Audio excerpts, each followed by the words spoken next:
how to use reps in reserve. So, put simply, reps in reserve is simply a way of designating how far away from failure we want to take an individual set. Now, obviously, when you first start using it, it's very difficult to judge how many repetitions you could have done. But what you'll find is as you get towards the closer to failure RIRs, so 1 and 0, it becomes easier to judge, harder to do.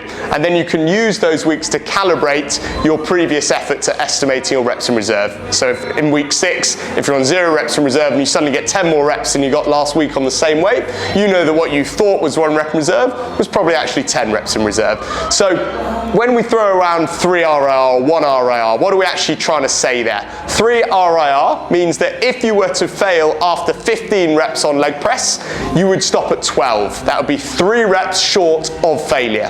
1 RIR, again, if you would fail after 15, that means you would stop at 14. It's a hard thing to judge, but as you get used to using it, it becomes a way of making your training much more efficient, because we can ensure that every set you do meets the threshold of intensity required to build muscle. If you're more than 5 repetitions away from failure, the amount of stimulus that set is giving you is going to be very minimal. Likewise, if you take every set to failure, because of the excessive fatigue you're generating, the amount of total work you can do is going to be severely reduced. So reps in reserve just allows us to make sure we spend most of our time in that sweet spot of working close enough to failure to get a response, but not so close that we're destroying ourselves on a weekly basis.